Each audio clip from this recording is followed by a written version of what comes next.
At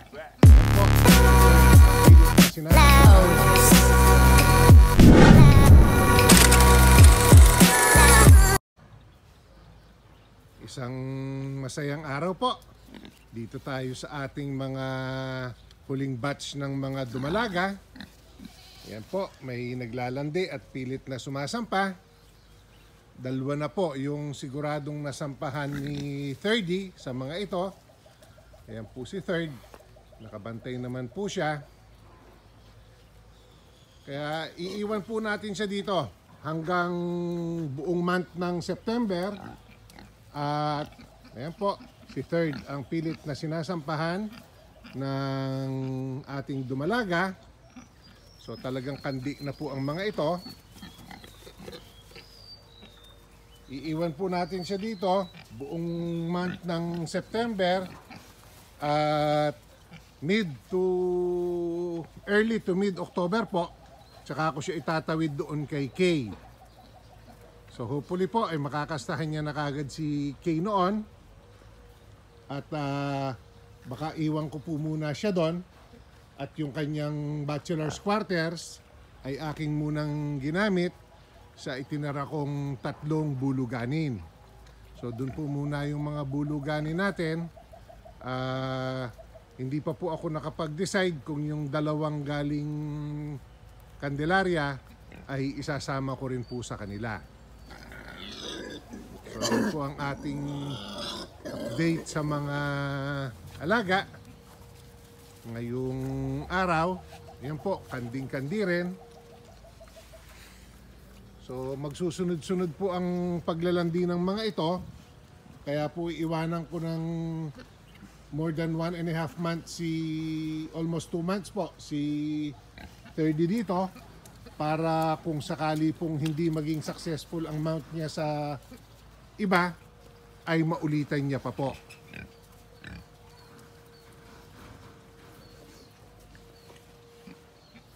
Silip po tayo sa iba pa nating mga alaga. Ito po yung 3 anak ni Bobby na ating itinabi. Pipili po tayo ng gagawin nating bulugan sa kanila. Actually, 2 lang po yung pwede kong pagpilian. Yung isa ay may order na po. So, kaya hindi ko po na ibabalik si Third dito dahil may laman na po ang kanyang kulungan.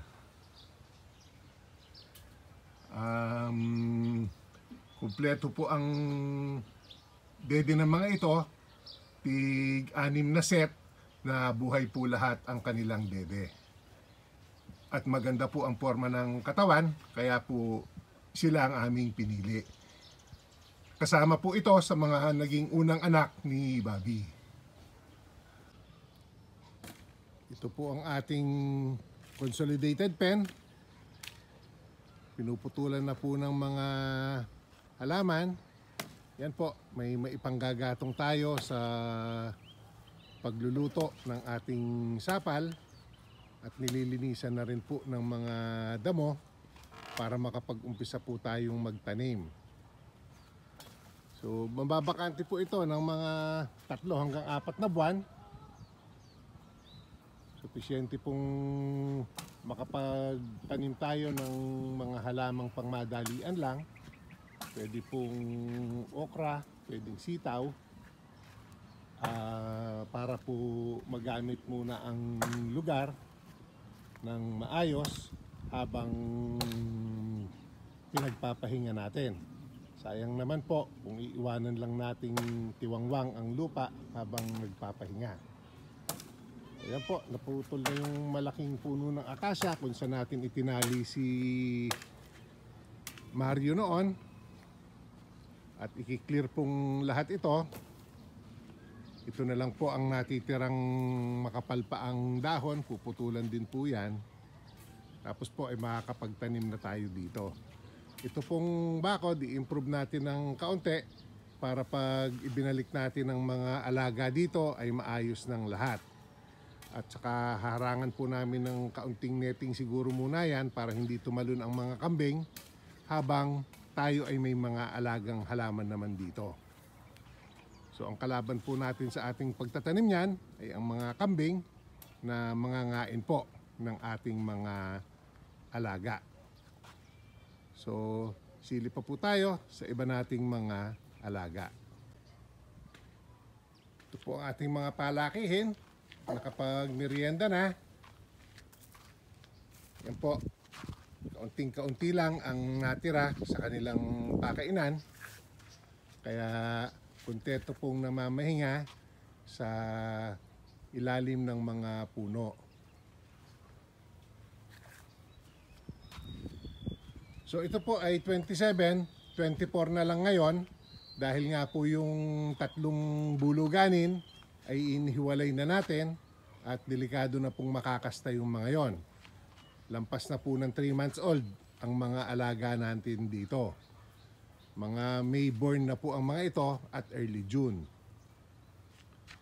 Ito naman pong nasa kabila natin ay ating mga April born. Kaya po ang target ay bago magkatapusan, makapagdala na po tayo kay ka-farmer ng pailan-ilang litsunin. Ito pong kasunod na kulungan na ito, ang ating aayusin naman pa para mapaglagyan ho uli natin ng ating mga aawatin at gawa nga po ng early September ang aking target excuse me po, na yung mga natira nating baboy, biik sa consolidated pen ay iwawalay na rin. So dito po muna namin siya ilalagay pero hindi po sila magtatagal sa kulungan na ito. Gawa po ng pag nabawasan na natin yung mga malalaki ron sa unang kulungan, ito pong mga ito ay itatawid ko na ron at ito pong mga biik natin sa second breeding pen ay aawatin na rin natin ng mid to late September naman. Kaya po magagamit na ang ating tatlong kulungan na ito. At ito nga po ang ating second breeding pen. 36 po ang ating mga dumalaga at inahin dito sa lugar na ito. Pasok po tayo para makita ng mabuti. Yun po sa may dulo ng silungan, may nest material na doon. At dito naman po sa may ilalim ng akasya ay may umanak tayong baboy. Kahapon po ng umaga umanak ang inahin na ito. Siyam po ang kanyang inianak, 8 po ang buhay. Mga anak pa po ni Bobby ang mga biik na ito. So ayan po ang Mama Pig at ang kanyang mga biik. So pasok lang po ako para makita natin ang ating ibang alaga dito sa ating second breeding pen. Ito po ang unang area na ginamit natin sa ating dumalaga pen or second breeding pen.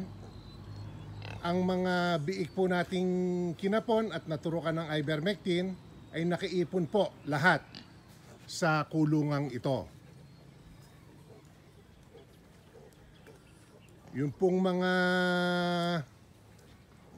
yung bago pong umanak at yung ibang kasamahan niya pa ay isinara po muna namin yung gate para doon po sila nakakulong.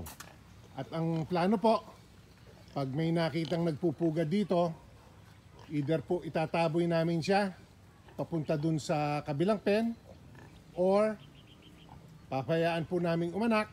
Pagkaanak, kukunin namin ng mga biik, susunod po si Mama Pig at dadalhin natin dun sa kabila. Kasi po ang nangyayari, tulad nung dating problema dito, ito pong mga malalaki ng biik ngayon ay nangaagaw ng gatas. Dinededehan po nila yung mga buntis at yung mga bagong anak. Kaya kahapon po, nung umaanak na yung isa, itinaboy namin pabalik lahat ang biik dito at dito po sila magi-stay. At yung pong umanak, yun po, very peaceful siya sa kanyang pwesto sa ilalim po ng puno ng acacia ron. Si Rocco po ay naka-stay muna rin dito para po yung ating mga aanak sa kabila ay hindi niya guguluhin. Kasi yun, kung matatandaan nyo po, ang isang dahilan kaya inalis ko si Rocco dito sa kulungan na ito noon ay may naapakan po siya sa ating mga biik sa pagpipilit niya po na makakasta sa bagong umanak. Dahil po may false heat ay hindi naman po magbubuntis yun. Kaya sayang po yung kasta, sayang din po yung biik na nadisgrasya. Kaya yung pong ating 40 biik, nandito po lahat yan kasama ni Mama Puti dito po sa ating original na area. Nate? So ayan po, si Batik nagpapadede. Si Pula po ay si Tanso ay nanghihimodmod.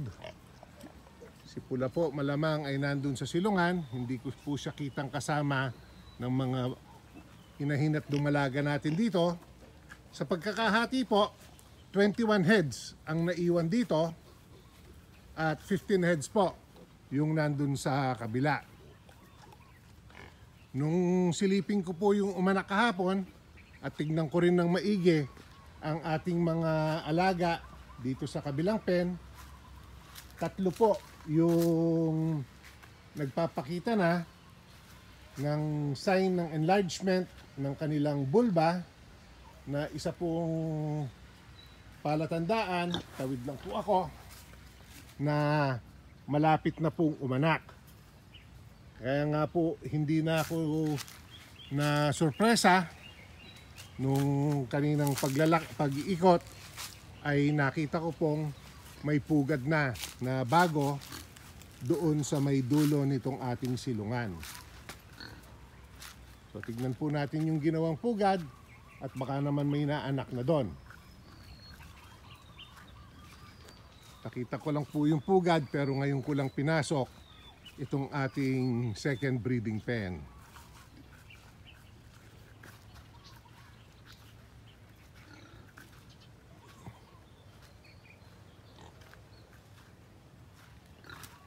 Po ating mga alaga. Yung isang to, mabigat na po ang kanyang tiyan. Bilog na po. Yan din po, laglag na.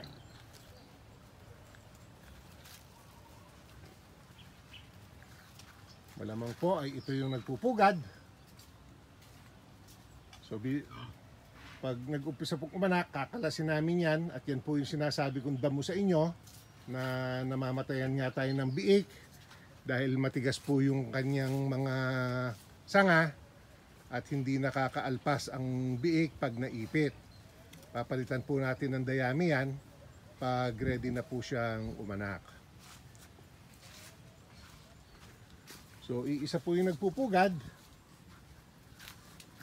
Ito pa po yung iba nating mga alaga rito.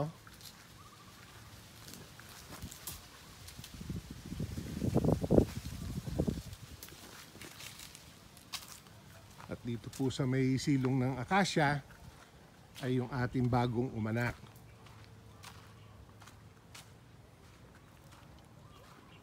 Yan po, 6 ang itim at 2 po ang may batik sa kanyang mga anak.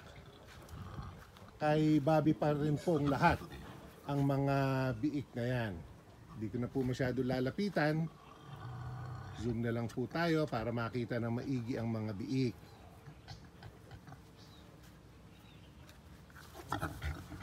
So yan po ang ating pinakabagong biik dito sa 4A Animal Farm. Tinago naman po ni Mama Pig. So yan naman po ang ating update dito sa ating second breeding pen. At pasukin po natin yung ating mga namamahingang mga palakihin bago ko po tapusin ang video na ito. Ito po ang ating mga palakihin.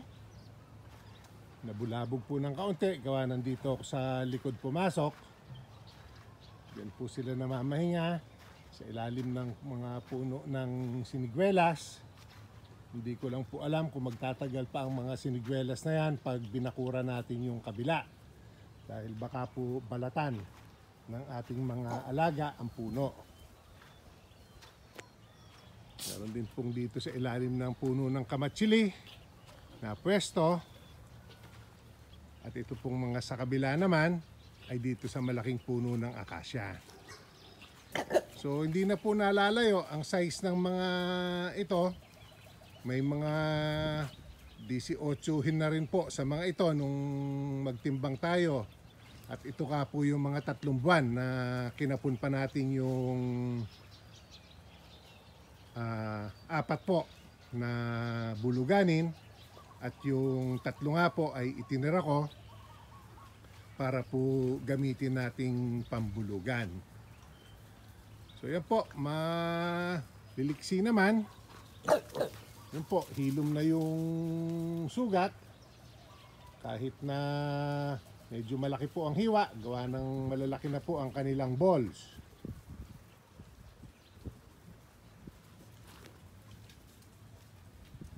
So, pwede pa pong kapunin sa 3 buwan. Ang ginagawa ko lang pong added precaution sa halip na ini-sprayan nga lang po nung wound antiseptic and antibiotic spray ang sugat, tinuturokan ko na rin po ng 1 cc na long-acting antibiotic para po safe na may panlaban sa infection habang humihilom po ang kanilang sugat. Yan po, busog naman ang mga ito. Kaya namamahinga lang. At yun nga po, ang goal natin dito ay mapili na yung mga mas malalaki at 25 to 30 kilos. Mag-deliver na po tayo kay ka-farmer. Ang huli ko pong deliver ay late June. So buong July at hindi po pala late June, early June. So magdadalawat kalahating buwan na po na wala tayong income coming sa ating mga alagang baboy. May kaunti lang po tayong benta sa rabbit at sa kambing. Yung pong mga litsunin natin ang ating bread and butter. Kaya po sabi ko nga kindalito, pukpukin na ng kain ito dahil kailangan na nating magkaroon ng income. Ayan po, marami naman po yung 20 kilos up na sa mga ito. Iilan na lang po yung over 15 kilos lang. Wala naman po ako napapansin na sa mga ito na ang estimate ko ay bababa pa ng 15 kilos. Kahit na po yung nasampang yon na naglalanding babae, yan po ay over 15 kilos na rin. Siguro po mga 17 kilos yan. Maya't maya po ay nagsasample weighing din kami kahit na patatlo-tatlong baboy lang na magkakaiba ang size para po may idea kami at hindi naman tayo masyadong ma-oversize na pagdadala kay ka-farmer. Dahil karamihan po ng kanyang order ay nasa 25 to 30 kilos. Madalang po yung naghahanap ng 40 kilos na lechon. Bago ko po tapusin ang ating video for today, shout out po kay J.A. Oltiveros. Maraming salamat sir sa inyong suporta. At maraming salamat po sa inyong lahat, sa inyong laging pagsubaybay. Please share, like, and subscribe.